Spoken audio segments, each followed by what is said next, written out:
Next topic है self inductance. Self inductance क्या होता है? सेल्फ इंडक्टेंस पहले मैं आपको लिखवा देता हूँ। It is the property of coil, it is the property of coil by virtue of which it opposes the growth or decay of current in it। Coil की ऐसी प्रॉपर्टी जिसकी वजह से कॉइल अपने अंदर करंट को बढ़ने से भी रोकती है, डिक्रीज होने से भी रोकती है, इसको बोलते हैं सेल्फ इंडक्टेंस। ठीक है, देखो जो CFL कॉइल्स आपके घरों में लगी हैं, वैसे तो LED लगानी चाहिए, पर जो पुरानी लगी होगी किसी घर में CFL, अगर आप उसको ऑन करोगे एकदम वो ग्लो नहीं करती, उसके अंदर कॉइल होती है, होती थोड़ी है, ज्यादा नहीं होती। कई बार कोई LED आपने छोटी-छोटी LED होती है, कई बार किसी अप्लायंस में आप ऑन करते हो थोड़ा टाइम लगती है ग्लो करने में, बंद कर देते हो एकदम बंद नहीं होती, वो धीरे-धीरे बंद हो जाती है। वो एक्चुअली कॉइल की वजह से होता है, क्योंकि कॉइल में ना तो करंट एकदम बढ़ सकता है ना ही एकदम डिक्रीज हो सकता है। ये कॉइल की इस प्रॉपर्टी को हम बोलते हैं सेल्फ इंडक्टेंस, एक प्रॉपर्टी है कॉइल की। ठीक है, मैं आपको समझा भी देता हूँ ऐसा क्यों है। मान लो ये मेरे पास एक कॉइल है और इसको अपने बैटरी के साथ कनेक्ट कर दिया, यहाँ पे की लगा दी। जैसे हम की क्लोज करेंगे, पहले समझो ऐसा क्यों होता है, करंट क्यों एकदम नहीं बढ़ता ना डिक्रीज करता है एकदम। जैसे आपने की क्लोज की, करंट जाना शुरू हुआ, कॉइल के अंदर करंट बढ़ना शुरू हुआ, तो उसका फ्लक्स क्या होता है? Magnetic field into area. अगर करंट ज्यादा बढ़ना शुरू हो रहा है तो मैग्नेटिक फील्ड बढ़नी शुरू हो रही है उसकी, तो फ्लक्स चेंज होना शुरू लगेगा, इंक्रीज होने लगेगा ना फ्लक्स। मैग्नेटिक फील्ड बढ़ने लगे तो उसका फ्लक्स भी बढ़ने लगेगा, मींस फ्लक्स चेंज हो गया, इसमें EMF आ जाता है। अब लगता है लेंज लॉ। लेंज लॉ क्या कहता है? Direction of induced EMF is such that it oppose the cause of producing it. जिस वजह से EMF बना है उसको रोकना है, क्योंकि यहाँ फ्लक्स चेंज हुआ है। ठीक है, तो क्यों हुआ है? उसमें करंट बढ़ने लगा है, तो उसको रोकना है फ्लक्स चेंज होने से। ठीक है, तो वो करंट बढ़ने से इसलिए रुकता है, पहले थोड़ा अपोज होता है, फिर धीरे-धीरे वो कांस्टेंट हो जाता है, फिर नॉर्मल हो जाता है। ठीक है, फिर मैक्सिमम मतलब फ्लो करेगा। अब मान लो आपने बंद कर दी की को, करंट एकदम डिक्रीज करना शुरू होगा, मैग्नेटिक फील्ड डिक्रीज कर रही है, फ्लक्स चेंज हो रहा है, EMF आ गया, फिर लेंज लॉ लगेगा। लेंज लॉ फिर वही कि जिस वजह से EMF आया उसको रोकना है। क्यों आया EMF? आपने क्लोज कर दी की, जिससे करंट कम होने लग गया, उसको रोकना है करंट को कम होने से, तो करंट एकदम से ज्यादा भी नहीं, समझिए। तो ये है सेल्फ इंडक्टेंस, जो कि एक ही कॉइल में हो जाती है। म्यूचुअल इंडक्टेंस के लिए दो कॉइल चाहिए। तो ये इसकी जो एक्सप्लेनेशन है ना, ये मैं लिख लूँ, जो आपको बताया एग्जैक्टली होगी। व्हेन की K is closed, current starts increasing in the coil. Current starts increasing in the coil. Therefore,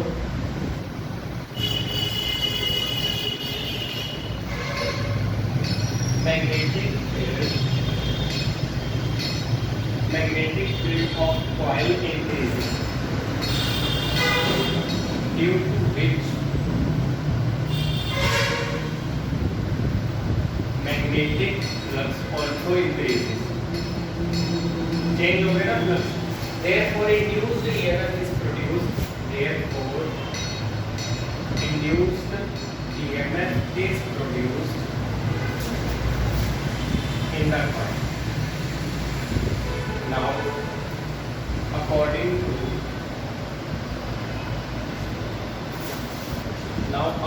to Lenz law,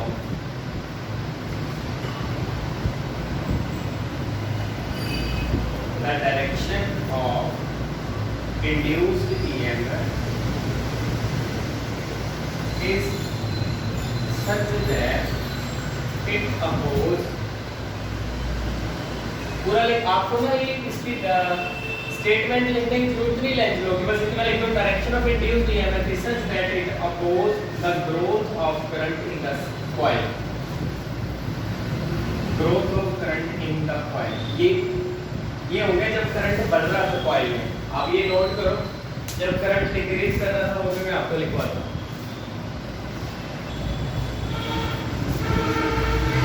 जब करंट डिक्रीज कर रहा है, मैं आपको एक बार बता देता हूँ दोबारा, जैसे कि आपने ओपन कर दी, जो करंट है डिक्रीज करना शुरू करेगा, करंट डिक्रीज करेगा तो मैग्नेटिक फील्ड डिक्रीज करेगी, मैग्नेटिक फील्ड डिक्रीज करेगा तो मैग्नेटिक फ्लक्स भी डिक्रीज कर जाएगा।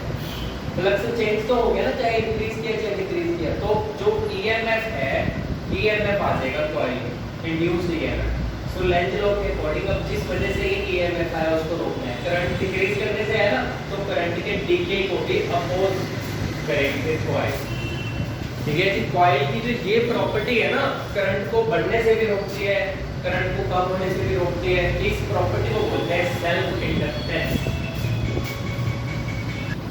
Next, demonstration of self inductance. इसको कैसे डेमोंस्ट्रेट करें, किस सर्किट में कैसे सेल्फ इंडक्टेंस हो रही है, इसकी डेमोंस्ट्रेशन देखो जरा कैसे डेमोंस्ट्रेट करेंगे। मान लो हमारे पास एक बल्ब है B1, हमने क्या किया, ये एक बल्ब है, बल्ब B1, इसको इंडक्टर के साथ कनेक्ट कर दिया और एक रेजिस्टर के साथ एक बल्ब दूसरा है B2, ये कनेक्ट कर दिया। दो बल्ब थे हमारे पास और ये दोनों पैरेलल कॉम्बिनेशन में लगा दिए बैटरी के साथ। ठीक है, 3 वोल्ट की कोई बैटरी है। जैसे ही आप ये ऑन करोगे ना सर्किट को, जैसे ही आपने की क्लोज की, जैसे ही की क्लोज करोगे करंट जाएगा, पैरेलल में सेम वोल्टेज है, पर क्योंकि रास्ते में यहाँ कॉइल करंट देखो पॉजिटिव से चल रहा है ऐसे, मान लो इसमें I1 गया, इसमें I2 गया, बट कॉइल का क्या काम है, कॉइल में सेल्फ इंडक्टेंस होती है, इसमें करंट जो है ना वो धीरे धीरे बढ़ेगा। तो हम ऑब्जर्व करेंगे कि ये ना पहले डिम होगा, धीरे धीरे ग्लो करेगा, समझिए, और ये एकदम ग्लो कर जाएगा। जैसे आपने बटन ऑन किया ग्लो कर जाएगा पूरा, क्योंकि जो रेजिस्टर है ना करंट को रोकता नहीं है। जैसे ही आपने की ओपन कर दी, करंट बंद कर दिया, जो रेजिस्टर के साथ जुड़ा है बल्ब एकदम बंद हो जाएगा, पर जो इंडक्टर के साथ है उसमें करंट और इंडक्टर का काम क्या है, करंट को डिक्रीज होने से भी रोकते हैं, तो बल्ब जो है वो धीरे धीरे बंद होगा B1। समझ गए, ये इसकी डेमोंस्ट्रेशन है। आगे ये लेट कर लो, ये फर्स्ट डेमोंस्ट्रेशन है। Let 2 bulbs B1 and B2 are connected across battery, across a battery through an inductor and resistor respectively as shown in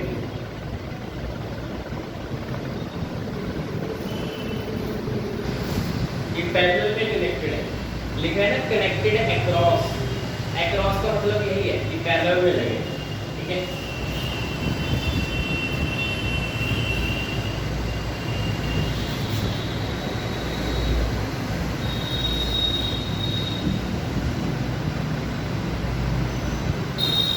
अब इसमें आप लिखो when key is closed, जैसे की क्लोज कर दी, इसमें क्या हुआ, कॉइल के अंदर क्या हुआ, when key is closed,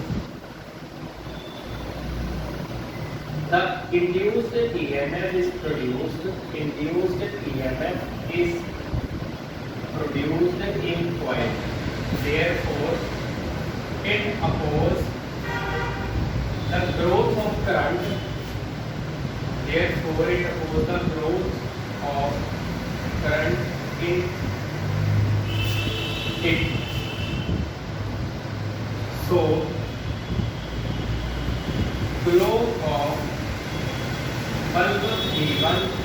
flow, but there is no induced EMF, in resistor. Therefore, bulb V2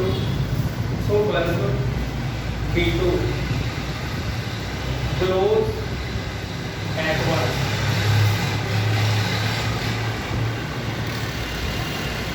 पहले आप इतना नोट करो कि जैसे की क्रॉस हुई कॉइल के अंदर तो ईएमएफ इंड्यूस हो जाएगा, लेंथ लो लगेगा तो ये तो करंट की ग्रोथ को रोकेगा ना, फिर it oppose the growth of current self induction की वजह से।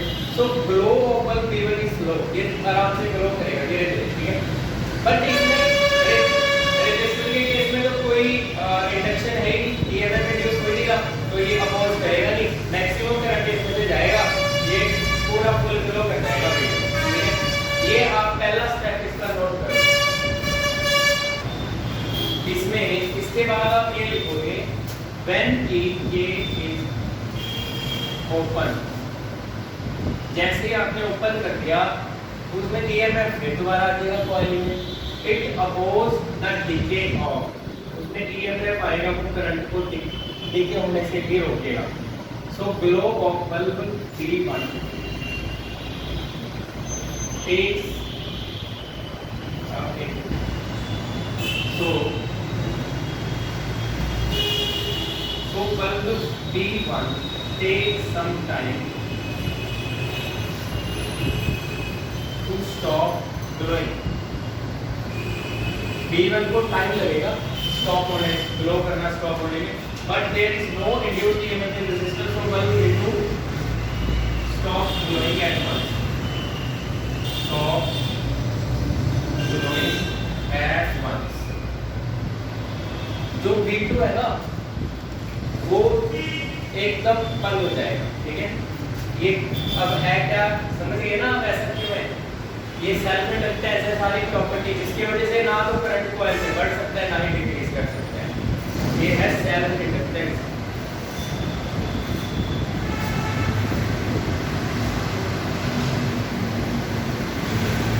ये डेमोंस्ट्रेशन कंप्लीट हो गई। नेक्स्ट टॉपिक है सेल्फ इंडक्टेंस। देखो जो अभी आपको करवाया ना प्रॉपर्टी ऑफ कॉइल, वो होती है सेल्फ इंडक्शन, वो इंडक्शन है, ठीक है।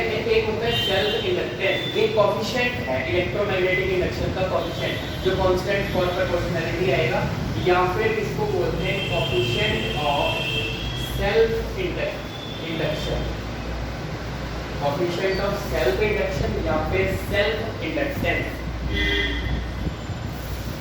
देखो हमने ये किया था अभी कि हमारे पास एक कॉइल है, ऐसे ये कॉइल में अगर करंट जाएगा तो ना तो करंट एकदम इसमें इंक्रीज कर सकता है ना ही डिक्रीज कर सकता है, ये क्या था।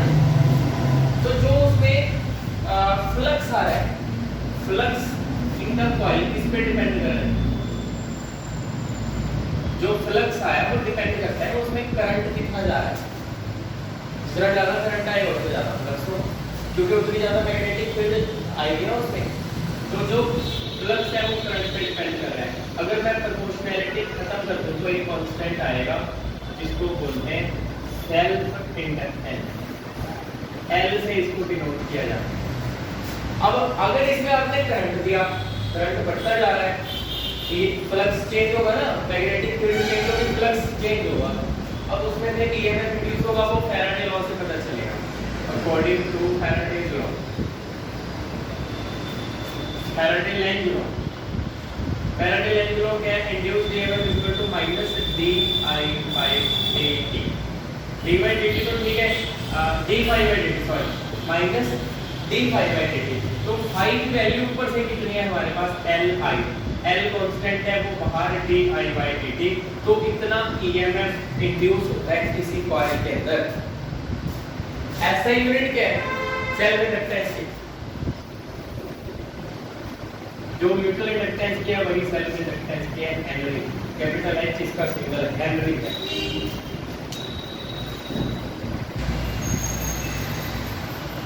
नेक्स्ट नेक्स्ट टॉपिक है self inductance of a solenoid. Self inductance of a solenoid.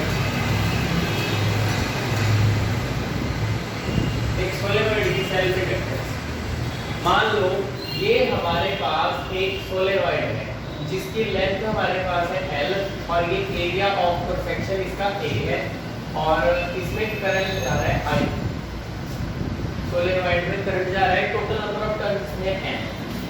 Consider a solenoid, consider a solenoid of length L, area of cross section A, length L, area of cross section A,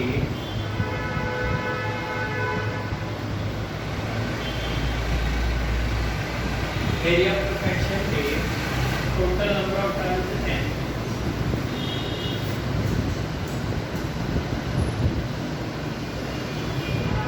and total number of turns N ऐसे कर लो। अब late कर लो small m हमारे पास क्या होता है, ये number of turns per unit length होता है और कैसे आएगी इसकी value, total number of turns per unit length, ये आएगी इसकी वैल्यू। ठीक है, तो अगर करंट I फ्लो करे इसमें से, ठीक, current I flows through the solenoid, अगर करंट I जाता है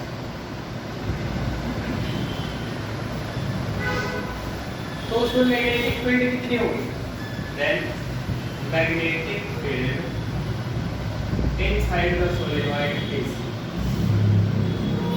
बताइए क्या होती है, V is equal to mu naught n I और n की वैल्यू क्या है, number of turns divided by length n by l। ये वैल्यू मैंने पुट कर दी स्मॉल n की इक्वेशन नंबर 1। मैग्नेटिक फील्ड आ गई। अब एक टर्न का flux linked with each turn off solenoid, flux linked with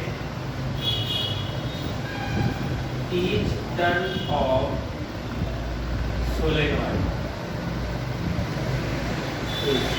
flux क्या होता है, मैग्नेटिक फील्ड इनटू एरिया, ये हमने लिख दिया mu naught n I by l, ये मैग्नेटिक फील्ड इनटू एरिया, ये फ्लक्स आ गया इक्वेशन नंबर 2।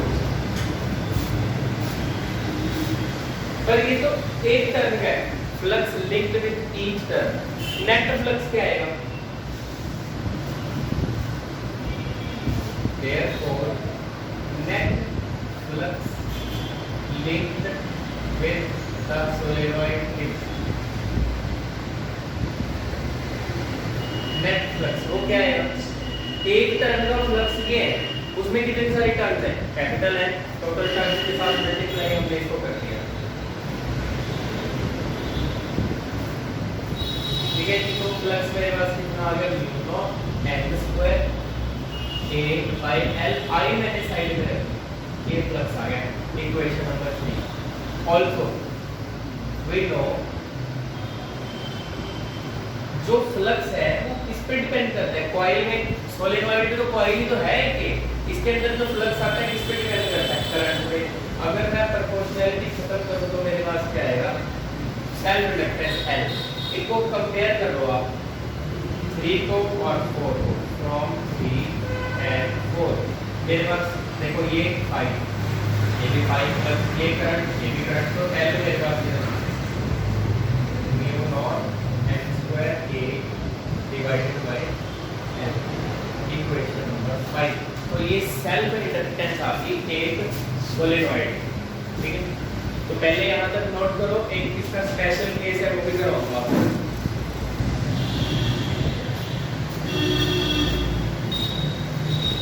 हाँ जी, ये आपने कर लिया self inductance of a solenoid.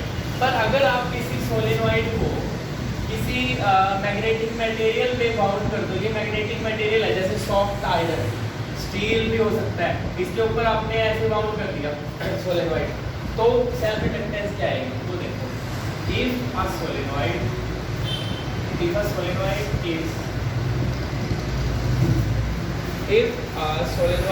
is bound on a rod of magnetic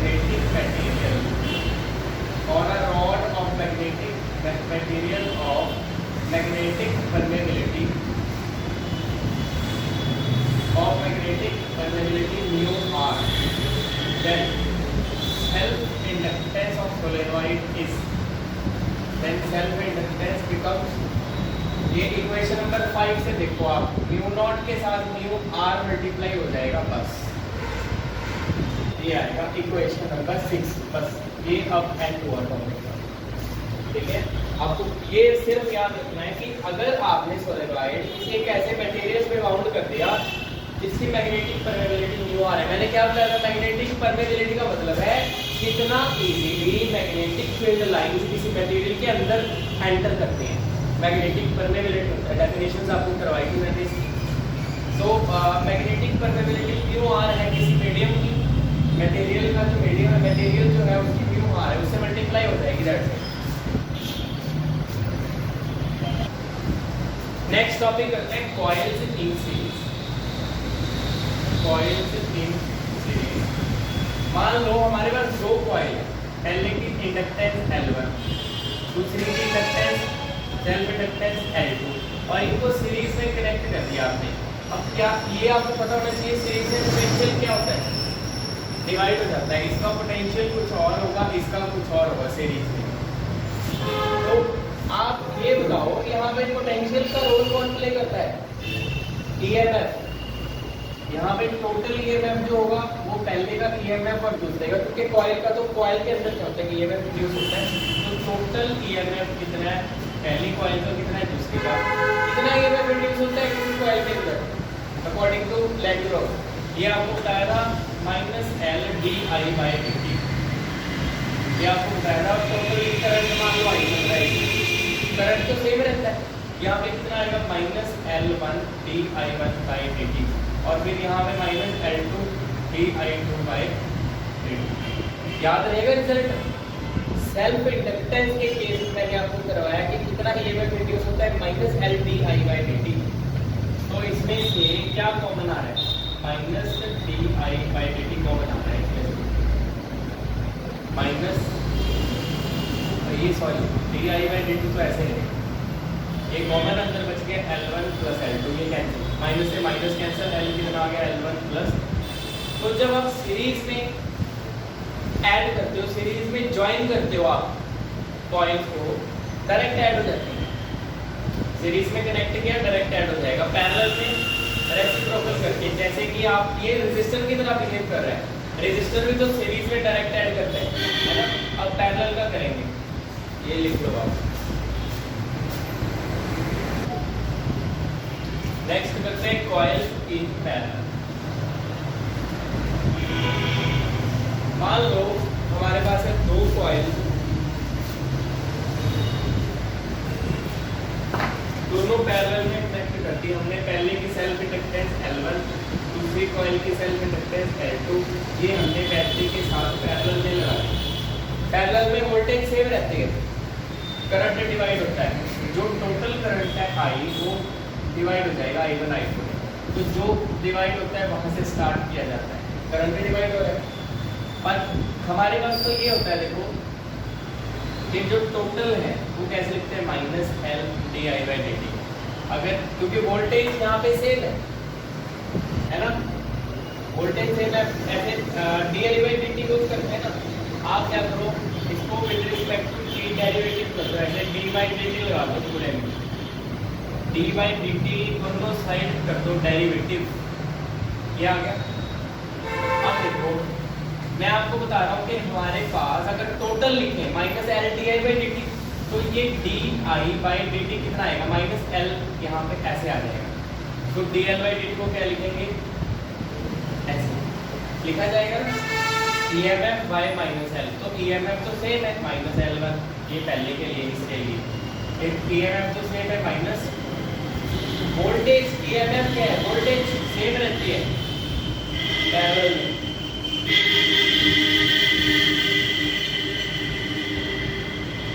ये माइनस और कॉमन अंदर से आपका L1 + L2, माइनस और माइनस खत्म, ये भी खत्म, कितना आया हमारे पास, तो ये रेजिस्टर की तरह बिहेव करता है, जैसे रेजिस्टर पैरेलल में ज्वाइन किए तो रेसिप्रोकल करके ऐड होते हैं, वैसे ही अगर इंडक्टर को, कॉइल को इंडक्टर भी बोल देते हैं, अगर दो इंडक्टर आपने पैरेलल में ज्वाइन किए तो रेसिप्रोकल करके ऐड होंगे।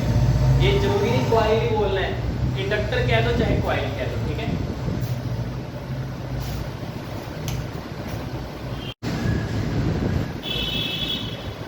नेक्स्ट टॉपिक करते हैं energy stored in an inductor.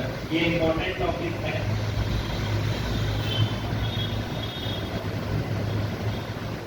Energy stored in an inductor. देखो मान लो हमारे पास एक इंडक्टर है, ठीक है, और ये जो इंडक्टर है इसको हमने किसी बैटरी के साथ कनेक्ट कर दिया, 20 वोल्ट की बैटरी के साथ, और इसकी सेल्फ इंडक्टेंस है L। इसकी सेल्फ इंडक्टेंस है L। तो सबसे पहले ये लिखेंगे, कंसीडर एन इंडक्टर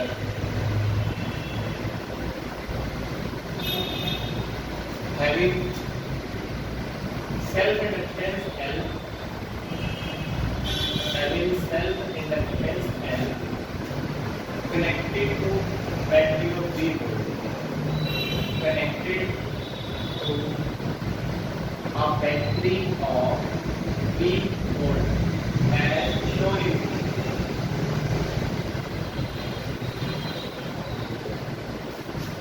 ठीक है। पर जैसे इसमें करंट फ्लो करेगा, जैसे आपने ये की, मान लो यहाँ पे की है, जैसे आपने ये की क्लोज की, करंट जाए, पर किसी कॉइल में करंट जाता है तो उसमें ईएमएफ आ जाता है। As the key is closed, current starts flowing. Current starts flowing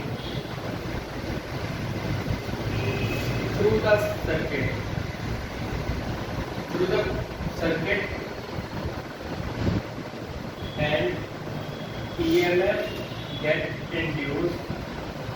EMF get induced in the coil. Coil में EMF आ गया और induced EMF कितना होगा, which is given by minus L di by dt। Question number 1 यही होता है induced EMF। और ये ना अपोजिट होता है, करंट को अपोज करता है। मतलब अगर इसमें अगर ऐसे मान लो ये है करंट की डायरेक्शन, तो इसमें बनता है वो अपोजिट बनता है, ठीक है। तो हमें क्या करना पड़ेगा, मान लो, अब मेरी बात समझो आप, इसमें एनर्जी कैसे स्टोर होगी और कैसे एनर्जी स्टोर करता है ये। एक बार ये इतना लिखो आप, उसके बाद सिर्फ समझना। पहले देखो, आपको एक टॉपिक करवाया था मैंने, कैपेसिटर कितनी एनर्जी स्टोर करता है। Energy stored in capacitor half C V square, Q square by 2 से रिजल्ट आया है ना। वो इलेक्ट्रिकल एनर्जी स्टोर करता है, वो चार्जेस को स्टोर करता है। पर यहाँ पे इंडक्टर का केस है, जब आप इंडक्टर को यहाँ से चार्ज दे रहे हो ना, करंट उसमें से पास कर रहा है, ये मैग्नेटिक एनर्जी स्टोर करता है। इसके अराउंड मैग्नेटिक फील्ड बन जाती है। मैग्नेटिक फील्ड बन जाती है ना कॉइल में, सोलेनॉइड में कितनी होती है, mu naught N I, V is equal to mu naught N I, ठीक है। तो इसमें आप करंट दे रहे हो, पर जैसे आपने करंट दिया, इसमें ईएमएफ आ गया कितना, पर ये तो इंड्यूस्ड ईएमएफ है ना। ये ईएमएफ मान लो इसकी डायरेक्शन ये है, ऊपर से नीचे ऐसे आ रहा है, पर हम नीचे से ऊपर करंट दे रहे हैं। करंट हम नीचे से ऊपर दे रहे हैं, इंड्यूस्ड वाला ऊपर से नीचे आ रहा है, तो कट करता है ना, वो रोकता है। तो ना इसको खत्म करने के लिए मिनिमम कितना चाहिए, अगर ऊपर से नीचे 10 है तो नीचे से ऊपर 10 वोल्ट आ रहा है, मान लो ऊपर से नीचे 10 का इफेक्ट खत्म करने के लिए नीचे से 10 तो मेरे को देना पड़ेगा ना, पर डायरेक्शन ऑपोजिट है। अगर ऊपर से पॉजिटिव 10 आ रहा है, नीचे से नेगेटिव 10 देना पड़ेगा, तो खत्म होगा, वो डायरेक्शन चेंज नहीं है। तो जो ये तो इंड्यूस्ड ईएमएफ है, तो मिनिमम अप्लाइड ईएमएफ कितना होना चाहिए, minimum applied EMF to get supply of current in circuit, to get supply of current in circuit. Coil में अगर हम चाहते हैं कि करंट जाए, तो मिनिमम अप्लाई कितना करना पड़ेगा, तो इसका उल्टा L di by dt, minimum इतना अप्लाई करना पड़ेगा। अब मान लो जितना यहाँ से बैटरी से चार्ज उसमें जाए और उतनी ज्यादा उसमें मैग्नेटिक फील्ड स्टोर होती जाएगी, उतनी एनर्जी स्टोर होती जाएगी ना उसमें। मान लो डी क्यूब चार्ज जाता है, स्मॉल चार्ज डी क्यूब भेज रहे हैं, पहले स्मॉल वर्क डन पता करेंगे, ठीक है। Now small work done, now small work done to drive charge D Q through the coil A. अगर कॉइल में से हम चार्ज डी क्यूब पास करवा लें तो स्मॉल वर्क डन क्या होगा, देखो ये पोटेंशियल का फॉर्मूला क्या होता है, वर्क बाय मास चार्ज। अगर मैं क्रॉस मल्टीप्लाई करके वर्क डन क्या आ जाएगा, पोटेंशियल इनटू चार्ज। अभी पोटेंशियल का रोल कौन प्ले करेगा, जितना हमने अप्लाई कर दिया, ये अप्लाइड ईएमएफ। ईएमएफ तो पोटेंशियल का रोल प्ले करता है, पोटेंशियल ही होता है बल्कि चार्ज डी क्यूब। ये ईएमएफ की वैल्यू ऊपर से डी आई बाय डी और ये डी क्यूब। यहाँ तक क्लियर। इसके बाद देखो आप, इसके बाद ये देखो आप, D Q by D T कितना होता है, D Q by D T rate of flow of charge, ये तो करंट के बराबर है।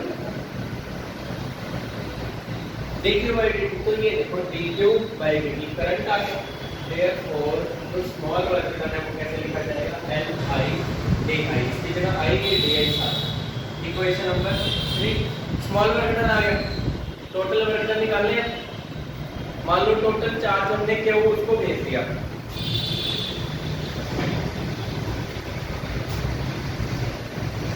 Now next work done, net work done to maintain maximum value of current through, now net work done to maintain maximum value of current। मान लो maximum value I not है, हमने देखो पहले तो चार्ज भेजा है ना डी क्यूब, अब उसमें डी हमारा किसके साथ आ रहा है, करंट के साथ आ रहा है ना। मान लो हमने सर्किट में मैक्सिमम करंट दे दिया, आई नॉट तक मैक्सिमम वैल्यू है, मान लो कोई एक वैल्यू, क्योंकि आई हम पहले यूज कर चुके हैं ना, आई नॉट मैक्सिमम वैल्यू है, तो इतना अगर करंट देंगे तो मैक्सिमम वर्क डन क्या होगा, तो इंटीग्रेशन होगी इसकी L I B I.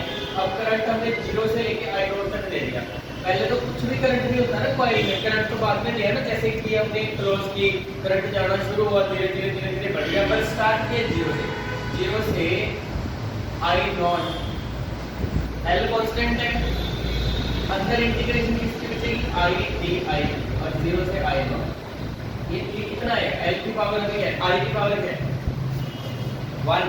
Integration कैसे करते हैं, एक पावर ऐड करते हैं सेम नीचे, तो ये 1 है, इसमें एक ऐड करेंगे 2 और सेम नीचे आएगा 2, 0 से आई नॉट, फिर अपर लिमिट माइनस आई की जगह आई नॉट, लोअर लिमिट आई की जगह 0, ये आ गया, तो ये हमारे पास आ गया हाफ एल आई स्क्वायर, ये वर्क डन आ गया।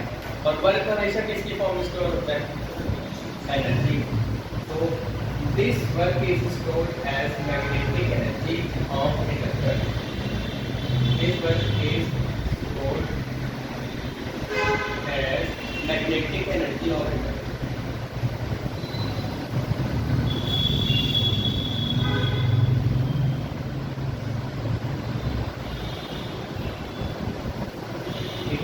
तो जो मैग्नेटिक एनर्जी है वो कितनी आती है, हाफ एल आई स्क्वायर, तो इतनी एनर्जी स्टोर करता है कोई इंडक्टर, हाफ एल आई।